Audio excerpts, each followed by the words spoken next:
Hello and welcome to the Drumwell Podcast, where we look at what drummers do away from the kit in order to do their very best behind the kit. And today, as always, I have a fantastic guest. He is someone I've known for probably the better part of 2 decades, being a local Brisbane heavy metal drummer, been around the scene a long time. He plays currently vocalist and drummer in a great band called Idle Ruin, and he'll also be playing with Vomit Bomb, and Malakyte at the upcoming Shredfest on May 2nd in Brizzy. Please welcome Mr. Liam Anthony. How's it going? It's good to speak with you. Fantastic. Yeah, you too, man. It's been, we've talked about doing this for a little while, so it's great to actually finally have you on. Well, thanks for that. Oh, mate, totally stoked. And it's really cool that we can just do a little bit of promo for this awesome 10-year anniversary of Shredfest coming up. It'll be a big show. Looking forward to it.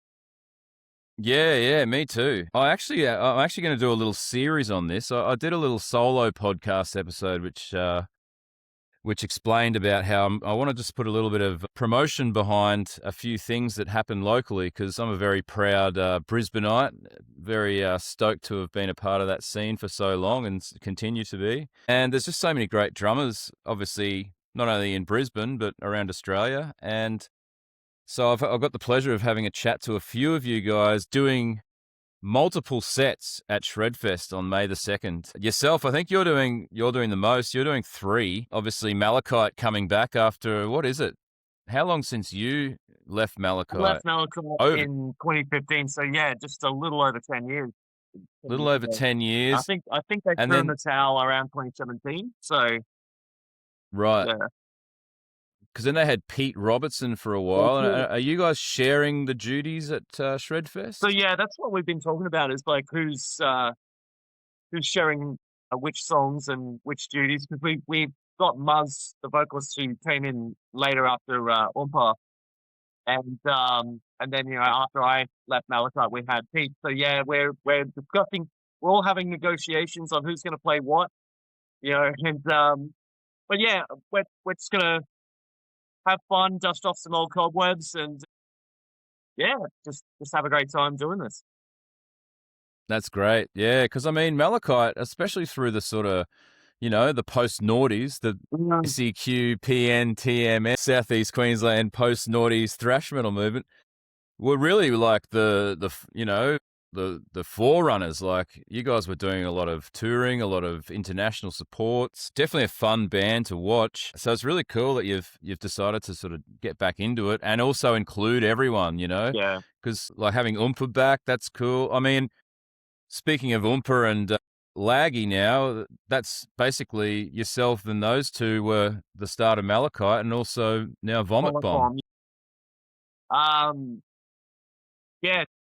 And it's great to see that Laggy and Oompa were still kicking on with the whole Vomit Bomb thing, and it's great that they took a bit of a break for a while, and they're doing Shredfest. A lot of bands are coming back, from the dead. We've got Mortal Sin brought back. Yeah, and it's great that to be playing alongside them. Back when I was starting out playing in bands, I think Mortal Sin were one of the first bands that.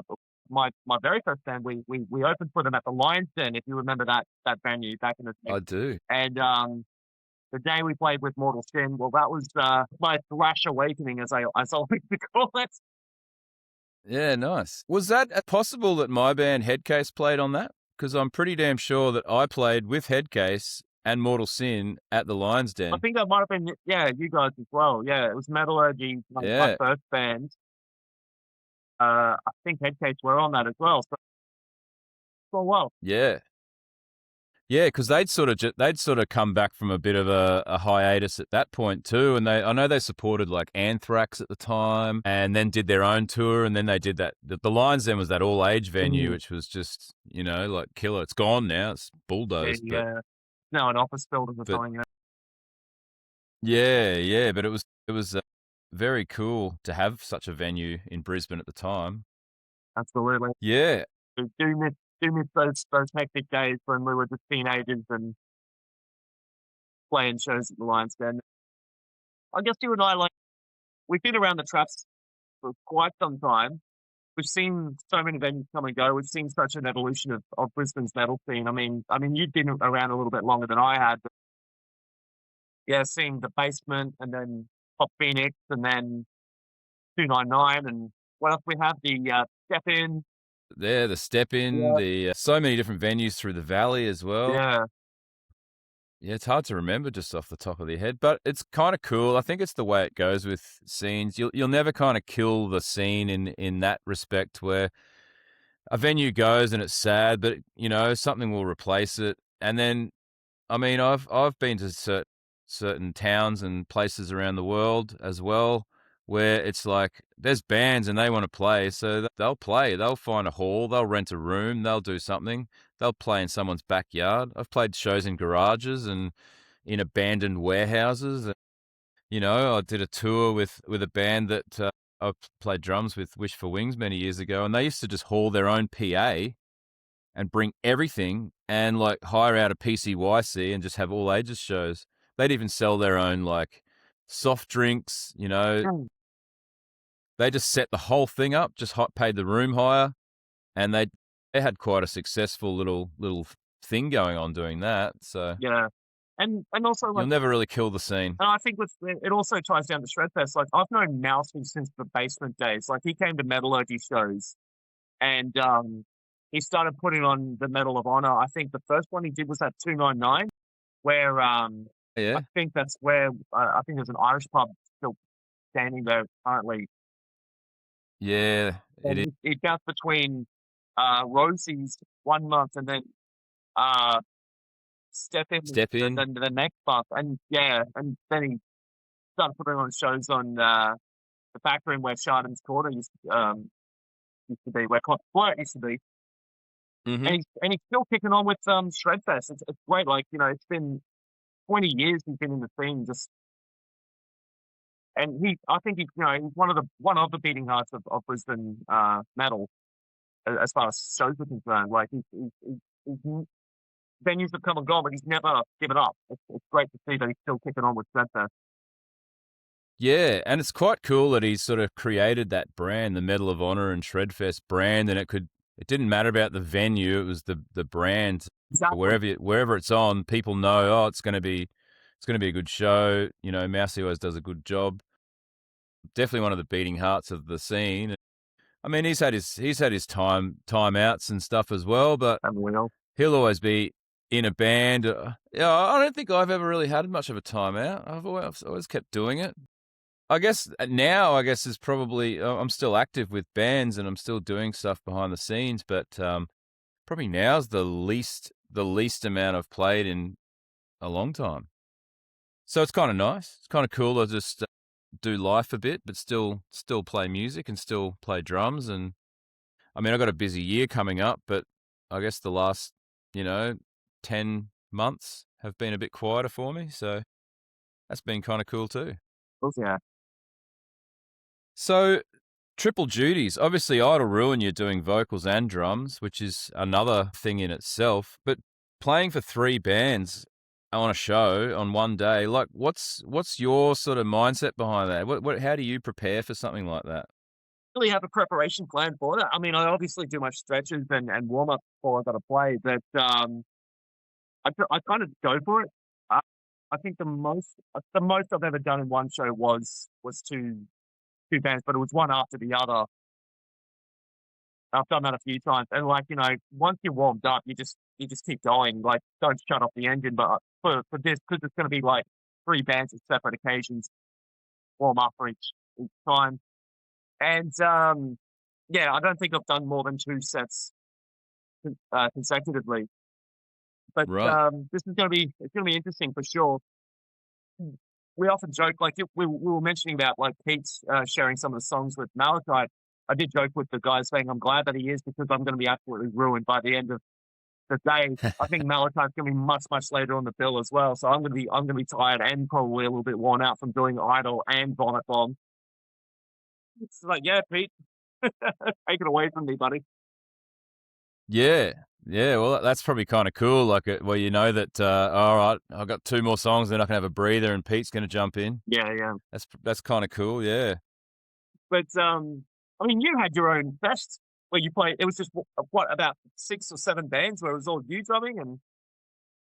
Yeah, yeah. The original Todd Fest, that was 2008. The original one, I did 7 bands, and then I did another one like a fundraiser where I had friends bands. So we had 2 stages on that. I did 9 bands that day, but we had 9 bands on another stage, so it sort of flip flopped, and I got a little rest in between. But I don't know. Yeah, for me, I guess the preparation was always, like you say, once you warmed up, you kind of warmed up and you're into it. I definitely was stretching in between sets on every Todd Fest show I've done. I've done a couple of others too, where I've done like 4 bands and had, one was just my bands and one was my bands were the last 4 bands, but I had another sort of 4 or 5 bands opening. Yeah, well. But yeah, always sort of keep limber in between sets. Like, don't want to cool down too much. Nah. Stay hydrated. Yeah. Yeah, definitely hydration. I mean, I guess at the time I didn't really know much about, all the hydrolytes and stuff you can get now. So that's something that's quite helpful too. Especially in Brisbane, like at least May it's going to be a little cooler, but like the amount that you sweat playing drums, I mean, probably playing in any position in the band, but drumming's very physical, so you definitely want to stay hydrated. Yeah, like last night I was doing road crew for a German band playing at the Crowbar, and they were having the culture shock. Like their drummer was having the culture shock. It's like, welcome to Queensland, mate. They just come from a Canadian tour straight to Australia, and straight from a Canadian winter into the Queensland heat. So yeah, hydration is paramount if you're going to be a drummer here in Brisbane, as you would know. Yeah, for sure. Something I always like. It's nice, but I never rely on a drumming fan, because I found that like if I could play without a fan, then when you have one, it's kind of nice. But not having one, it's like, nah, I got to deal with the sweat. I got to have, a towel so that I can keep my hands and the sweat out of my hands dry, sweat out of my eyes. I guess one good thing about fuck is that we play in mankinis and I never get wet clothes. I've always got dry clothes because, I'm not sweating up my undies and sweating up my shorts and shirt. It's just a thin piece of lycra spandex and pop out of that, dry off and pop out, and you're good. You're done. I must be wearing the wrong clothes on stage. Well, I got a mankini you can borrow if you want. Clean? Yeah, I wash them. Might be some skid mark stains, but it's always washed. So, like, just in general for, drum-wise, what do you do away from the kit? Like, any special diet, exercise, like personal practice, like anything like that? What's your method to stay, gig fit? Well, keeping rehearsals regular. We rehearse every week at Bias Studios. Yeah. That's probably the most regular routine that I have. And also, like before shows, because I'm singing, I don't like to eat before I play because I find I'm too sluggish. Generally, with just drumming, if I eat before I play, and also I like to keep everything keep my diaphragm ready as well for. So I find if I eat before I play, I can't sing well. Right. I don't know if that's the case for other things, but that's just how I find it. Yeah, I eat pretty light these days. Like, eating healthy food, just your meat and veg and keeping stuff. So no special diets for my drumming specifically. I've just been trying to eat well, live well, and stay active. Like I'm usually a pretty active guy. I'm always running, bouncing around the place. But hydration is also important, as we mentioned earlier. No real special considerations, but like nothing that I don't already do in my regular lifestyle anyway. Yeah. Just sort of that active, healthy life, sort of conscious of what you eat. Pretty much, yeah. That's something I had to work on because when I was younger, I would eat whatever I wanted. I'd get on the piss. I'd do all that. But from playing in several bands, it always seemed to be that I would maintain a pretty healthy weight. And then as I got a bit older, I started stacking it on. It's like, I'm still playing drums. It's fine. Yeah. But then I really had to take a sort of a look at what I was eating and what I was putting in and what I was putting out just as well, because, you know, as you get older, things slow down and things are harder. And so it's sort of that for me, that was the big change where I really started to focus on like movement, and just eating right, proper hydration. I don't really drink much anymore. Like I'll have a beer from time to time, but I haven't been drunk in 10 years, you know? So it's just like, I guess it's just growing. And So being a drummer, you've got to drive your gear home, so getting drunk is yeah, well, yeah, but, like, yeah, I used to occasionally have, at least one beer before I play, just to sort of, like I mean, take the edge off. well, not I mean, I guess that, a lot of people who know me well know that I'm neurodivergent, and sometimes, like, if I'm in a crowded room, I need at least one beer to sort of, yeah, take the edge off, but I've stopped doing that before I play because, like, when you're singing, you know, start burping and stuff, I don't wanna do that while I'm singing. Um, Yeah, that yeah. and, like, um, we did a show in Adelaide once, and I'd had 2 beers before we played, and I started singing the wrong verse. It was just 2 beers. So I'm like, "Yeah, I'm not doing that again. I'm staying sober before we play." But yeah, focus, is important. Trying to, you know, keep the edge off, but, you know, not being an absolute dumbass on stage. Also, you know, if I am gonna eat something before I like, you know, early in that morning before I on a big day, I'll make sure it's something, you know, quite potent, you know, again, quite good for a neurosplastic brain like mine. Yeah.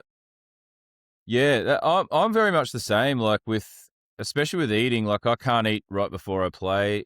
If I do eat before a gig, it'll be, let's say I'm in like when I was playing a lot of headlining shows, we might play at sort of 10 o'clock at night, and we might do a sound check sort of 4 or 5 in the afternoon. It would be sound check, get dinner then, and then I've got 4 or 5 hours to digest. And, you know, I have a bit of a warm-up routine I like to do, you know, a bit of pad work, maybe just sort of do a bit of movement to get the blood flowing, and get a bit of a sweat, or at least feel warm before I sit down and play, and obviously do my stretching and stuff. But also, yeah, especially drumming and vocals, I agree. Like I try not to have anything sort of fizzy where you are going to burp, and so, yeah, it's uncomfortable if anything. It's not so. In a band like yours with Fluff, that's probably almost part of It is, yeah, a couple of burps. We got a fart pedal. nice. Yeah, that's part of the fun.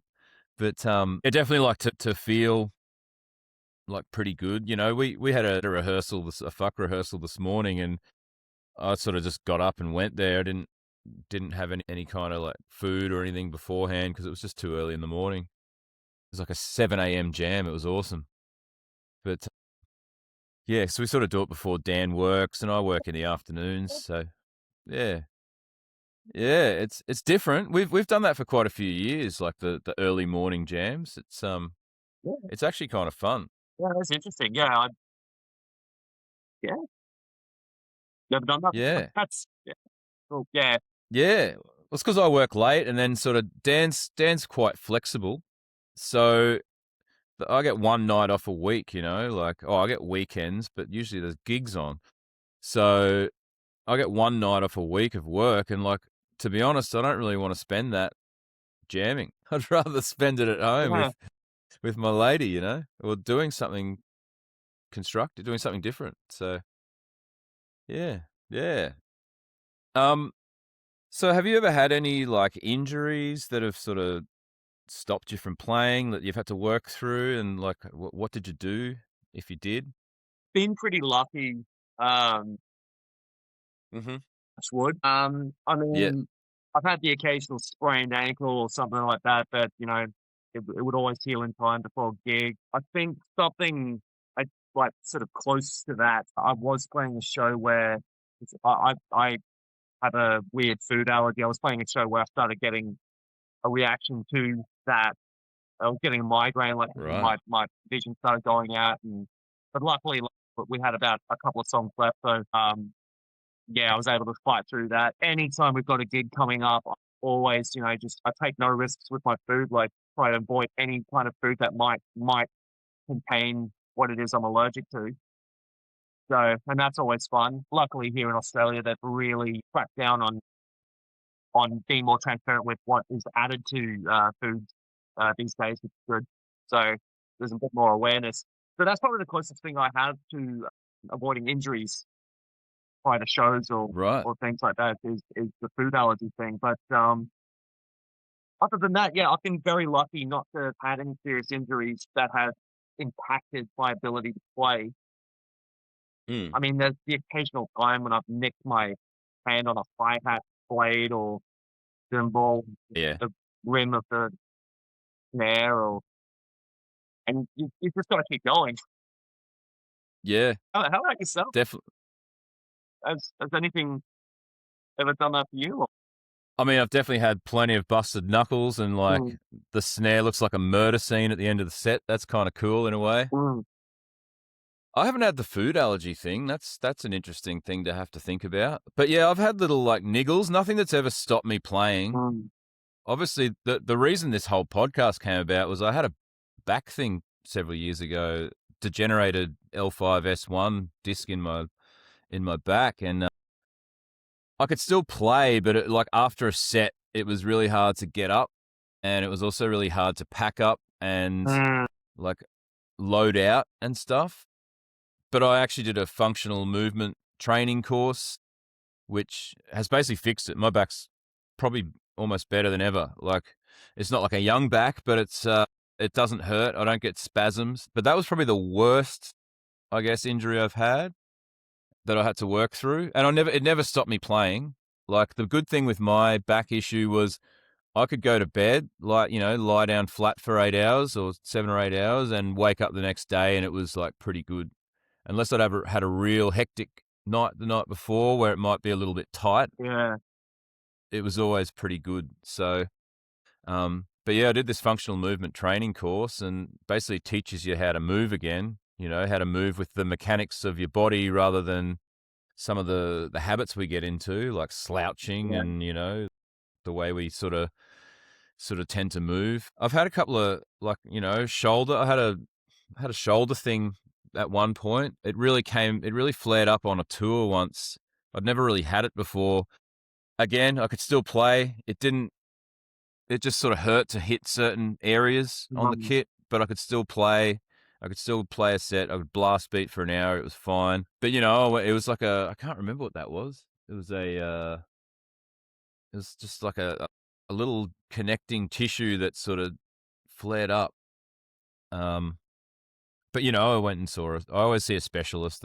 I highly recommend specialists.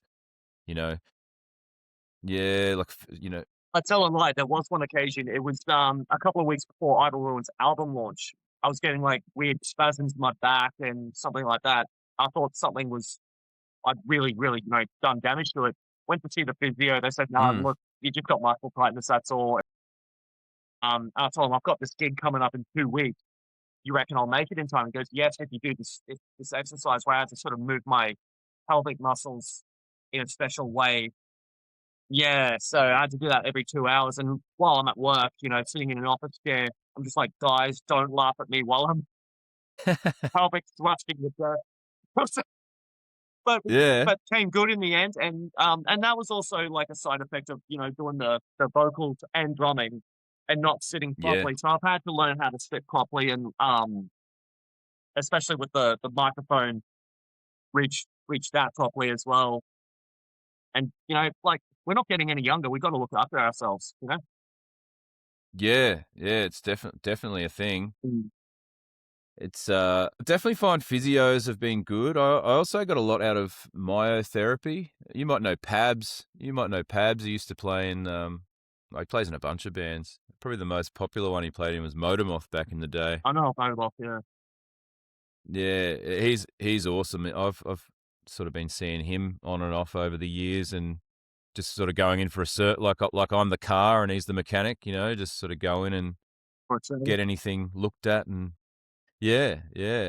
But yeah, definitely those certain movements. I think as a drummer as well, like core strength is massive because you kind of you're really relying on that sort of core bass to sort of, especially with double bass, like if all your limbs are going and then add singing on top of that, or yelling, whatever, but add vocals on top of that, you're not only moving all your limbs, but you're using your diaphragm and your lungs, and you're really doing a lot more. So yeah, core strength is like a massive thing, I find. Absolutely. And like the longest time so I've been playing drums for probably a better part of 20 years now, 25 years. I think the longest time I went without playing was when I moved to Germany, and it was 6 months. And then when I was Right. listening for the festival that I played in Bavaria for an Aussie band that needed a drummer, Mm. that's when you feel it. Yeah. And it's like I was saying earlier about keeping the motor going. Keep the engine running. Once you cool off, that's when it goes. It's basically use it or lose it. Yeah. Yeah, and these this these guys were a thrash band as well, Sith Lord from Melbourne, and lots of Oh, yeah. beats and a lot of stank beats and things like that. And Mm-hmm. after 6 months of not playing, I'm just like, oh God, I knew what I wanted to play. The mind was willing, but the body was like, oh God. Yeah. I actually found something very similar, like, because for the last, up until April last year, when my time in King Parrot came to an end, I'd been playing basically in that band and in Fuck, and that was it. And they're quite similar, thrashy. I mean, there's not really too many blast beats in Fuck, but it's fast and thrashy, lots of double bass, but kind of similar styles. And I was like, all right, I've got all this free time. I'm just going to see if I can play some stuff I used to play. And I couldn't. Like, I knew what to hit, but I just couldn't get there because I was just so used to doing this, blast beat, thrash beat, blast beat, thrash beat. So that was kind of an adventure in itself throughout last year, just sort of remembering how to play sort of even more technical patterns, but also like slow down. Yeah, I did a fill in with Combi Christ last year, which is just completely different from anything I've done in the last decade. I mean, I'd probably liken it to, I played with Devolution for a while. That was the precursor to Dark Cell. So that was quite similar. And I mean, Headcase had a few of those sort of dancey parts.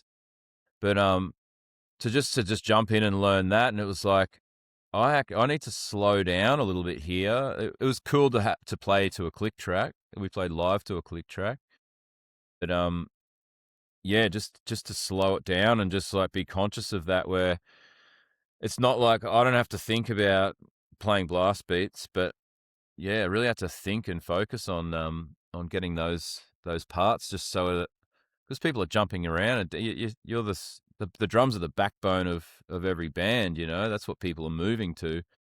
So it's certainly something you got to think about and be conscious of with the music you play. I didn't recognize that was you because I went to Comedy Christ. I didn't. That's the first time I've seen you on stage without your dreads. I didn't Oh, recognize it was right. you until someone pointed it out. I was like, oh yeah, that is Connie. Yeah, Um, that was really funny, that trip, because it's like, it's sort of heavy, and there's a bit of a crossover, but it wasn't the sort of regular, thrashers and grinders that yeah. have been going to my shows over the last decade. But there was that little crossover. Mhm.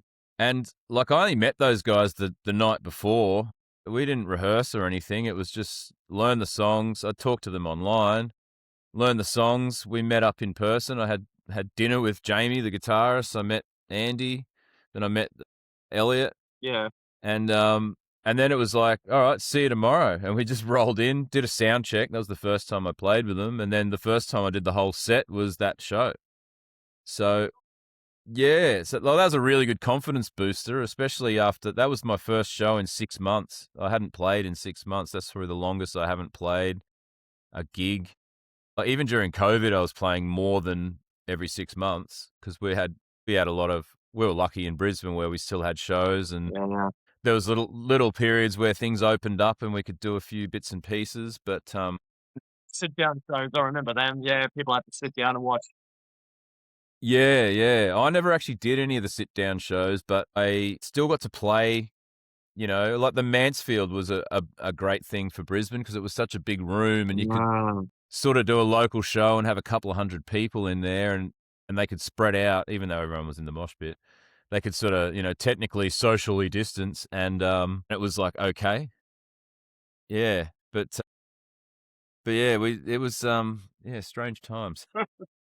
So I guess top tips for longevity, I guess just leading an active lifestyle, eating right, looking after your body, listening to your body. It's kind of stuff we've sort of covered, but do you have any sort of tips for aspiring young drummers out there or the novice that wants to get amongst it?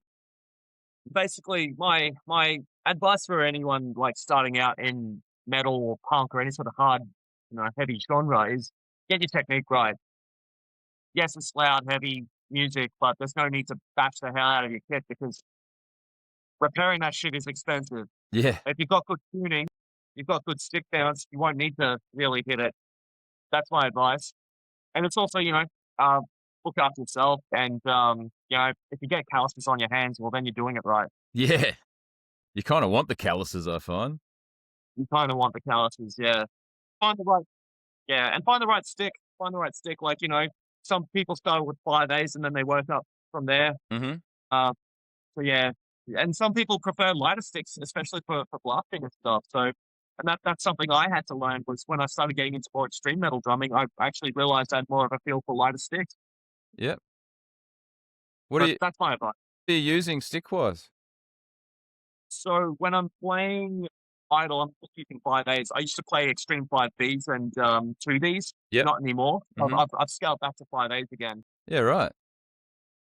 Yeah, I've used the 3As for years now. I find they're like a little bit longer. They're a little bit between a 5A and a 5B, and they've got a good sort of thick taper under the tip.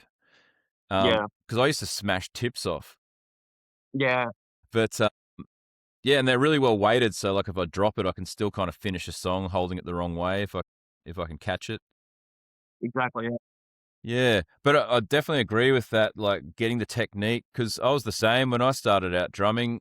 I had some lessons when I was a kid, but when I started out drumming in bands and playing metal, it was definitely technique was something I really had to work on. Something I'd sort of point people towards is that Flo Mornia DVD from back in the day, the Extreme Heavy Metal Drumming 101. That just taught me so much about like, sticking and posture and even setting up my drums in an ergonomic fashion where you're not overexerting limbs and stuff. Another guy who's really good is the drum mechanic, Brandon Green. I did one of his courses with the sort of setup and that was like really informative. I've actually tweaked sort of the way I set up quite a bit from that as well, just to you know get the cockpit right. The where your feet sit, where your hands sit. You're mostly on sort of your hats and snare and your seat height. If you can get all that right, you can sort of play on anything. Because as you know, you might roll up to a venue and it's like everyone has to use the same kit, or everyone's using the house kit, and it's just a piece of trash. So if you can play that, then you're doing well. Yeah. I actually got some really good. Well, I asked the same question to Josh Paish last year when he was on here, and one of his top tips was that his rehearsal kit is just a piece of shit. Like he puts dead heads on it. He plays cracked cymbals. He plays the worst thing so that when he plays his nice kit, it's just he just feels like he's flying on it. It's just gliding. Whereas like when he's playing on this piece of trash, it's like if I can make that sound good, then I can make a good kit sound good. Yeah, And sound good. yeah, and that's very true. Yeah. Well, yeah, I have to agree with him. Yeah, I mean, I've been rehearsing with a few pretty sort of, let's say, rustic kits, and yeah. So, and he's right. Once you get to a good kit live, it feels like you're flying. So Yeah. yeah, I'll agree with you. Yeah, absolutely. I've been doing the same. Yeah. Now, I'm doing it the other way around. I'm playing a really nice kit when I rehearse now, and sometimes I'll go to a gig and it's kind of, all right, here we go. But I think that adaptability piece as well as a drummer, just in any situation, if you can Yeah, adapt, I use 2 rack toms usually, but sometimes there's only one. So adapting, sometimes you have to, yeah. yeah, and I I find, think I think that's I think that's actually a good tip for anyone who really wants to get into the live scene as well, into live drumming is, yeah, adaptability. mm, Yeah, sometimes you will get like, you could be I think a lot of us, when we started out, we wanted to have, the biggest, Mike Portnoy, Neil Peart setup, whatever, and then we get to a gig where it's shared backline, we're just playing a four-piece, it's like, so yeah, that is something I think a lot of, novices would need to basically be prepared for. mm, That I would advise, but, it comes with the territory as well. yeah. So, sorry, as you were saying, I kinda interrupted there. No, no, it was, yeah, totally on point. Yeah. I think, yeah, when I was younger, it was like I'd almost get upset if I couldn't play my own kit and be like, "Oh, what do Mm, you mean?" And or I would let everyone use my kit so that I could use it. And then I sort yeah, of started going, well, no, I need to be adaptable, especially when I started touring more. And, like if you're an opening band, it's like you're using this guy's kit, and maybe that guy was a bit of an asshole, and it's like, you don't adjust anything, just play it how I set it up. All right, so you got to adapt. Things aren't in the right spot, things don't feel right, but if you can get the cockpit right, like I was saying before, like your seat height, your pedals, your snare, and your hats at least, everything else, you might miss some things or drop a stick or whatever, but everything else sort of falls in place after a song or two, I find. absolutely. Yeah, Yeah, no, yeah. What vocal wise, drum vocal wise, is there any sort of, if anyone wants to get into that, because it's a definitely a different kettle of yeah. fish. So that's a question I often get asked is when I tell people I'm a drummer vocalist, they say, "Well, how the hell do you do that?" Mm, There are some trade-offs, and you probably had to experience this yourself with, what you did in Fuck and Headcase and the other bands that you've done vocals in, is yeah, sometimes you have to tone down the complexity in your drums just to accommodate vocals. yeah, So, like, when I'm doing a verse or a chorus, yeah, it might just be over a blast beat or just a thrash beat, and hmm, I'm not really doing much else. And I've seen some drummers who can, like, do some really complex stuff while they're singing, power to them, but, yeah, yeah, maybe I'll get there. But, and when there are bits that I'm not singing in, that's when I can jam out, no worries. yeah. But, a drummer friend of mine from the States, Pete Lemio, I hope that is how I pronounce the name, Pete, apologies. He just said, "Treat it like another limb, like, we're already using 4 limbs, so what's 1 more?" Yeah, And I think my case might be a little bit different to most people because when I was playing in different bands, my way of remembering song structures was the vocals. I would sing yeah, along while I'm playing. I think that's how I developed the muscle memory for it, was how to but then there's memorizing how to sing independently. Like, there's the skill of singing independently of drumming, but then there's the projection added to that, and that took me a while to really, dial that in. If you listen to some early live recordings of Idol when we were starting out live, and my vocals are just atrocious, but now I like to think it was, that that it's improved. It was I was really starting to get it, a way that I wanted it to sound and the way I wanted it in volume, just before I had to move to Berlin, and then I had to retrain myself again when we got there. The last like, people have seen Idle Ruin for about probably 5, 6 years now, but it's mm, only been in the last 2 years where I've really started to get my vocals in a way that I wanted. And, when we did those first, recordings, the first thing that went through my head is, "How the fuck am I gonna do this?" Like, "No, I'll just wing it," and so, there was, there were a lot of, obstacles to overcome. Ah, the other thing too was, like, I started using the Madonna mic for the first yeah, first few shows that we did, and one night I forgot to bring it, so we used a boom mic, and I'm like, actually, I feel this better because I can lift my head up and sing, and I have it I have it set up in a different way. So I have the microphone standing up like that, and then then the arm coming down like that. So Yeah, if I yeah, have it yeah. like that, if I have it like that, I'm bound to hit it. So if I have it like that, you've got all the space to play. Yep. Yeah, I'm So similar. I do that. I do that with mm, fuck. Yeah. yeah, yeah, Yeah. I've seen other guys that have those ones that sort of swing around from behind and they just mm, bring it over and get rid of it. I've considered the Madonna mic thing, but I've never tried it. You know, yeah, I just sort of stick with what I know, stick with a mic next to me. I know that Louis from the Fuhrer, he does the Madonna mic thing. yeah. So what's the other band? Absu? That guy's doing crazy shit and singing. Like he's just going balls out constantly and singing, but he does the Madonna mic too. I mean, I think just Yeah. whatever Uh, works, you know.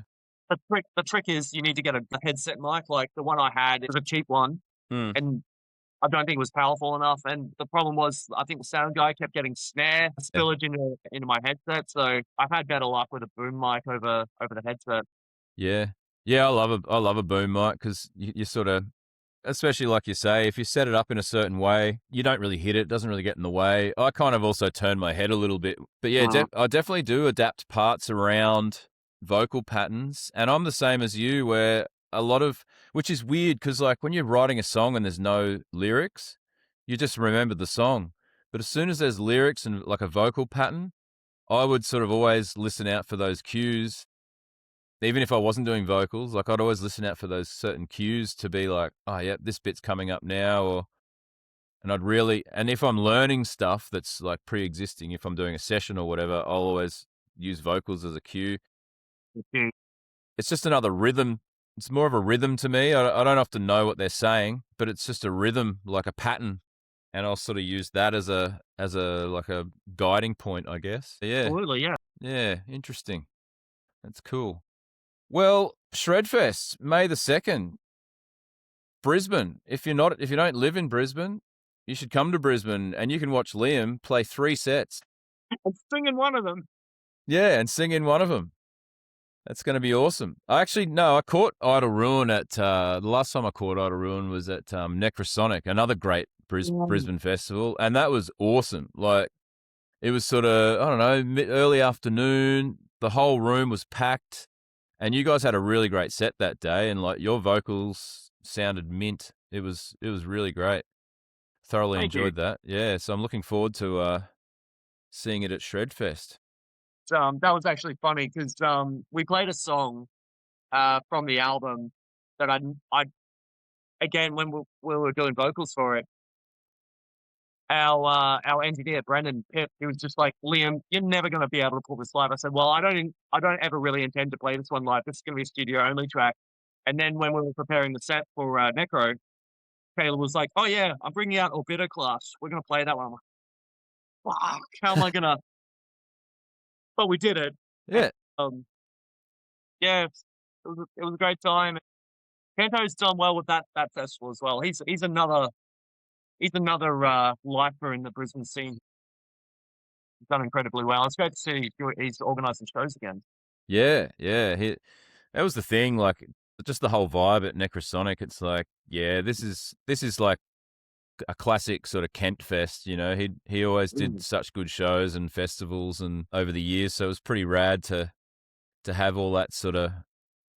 Like it was just so well run and such a good day, good vibe. Everyone there was just there to have a good time and enjoy the music, and it was great. And I'm certain that Shredfest is going to be the same because that's the vibe Mousy brings as well. So Definitely, yeah. it's going to be awesome. But anyway, I'm really stoked that you could give me a little bit of your time today, and we could have a bit of a chat. It's been a little while coming, so it's great that we've made it happen and do a bit of promo for our appearances at Shredfest. So thanks so much for being here. Thanks for having me. Thanks once again. And it's been a pleasure talking to you. And we've known each other for so long. I remember when I started playing in different bands, you and I would always meet at a gig or something. I was like, how many are you in this time? Yeah, we've actually done the same bands as well. I know we both played in Spectre at one point. We did, yes. Yes, we did. Yeah, there's been a bit of a crossover there. I swear there was something else that I did and you did, but I don't remember what it was. Maybe not. Maybe I'm just making that up in my head. But we've definitely done at least one band. Absolutely, yeah. And you know what they say, if you want to kill a music scene, kill the drummers first. Yeah, nah, we'll be right. We've been around long enough. I think we're going to be the old decrepit ones and we'll just get young guitarists. Pretty much. Yeah. Nah, awesome to chat with you, Liam. Thanks again for being here. Thanks for having me, mate. And I look forward to playing with you at Shredfest. Forward to being there. Ripper.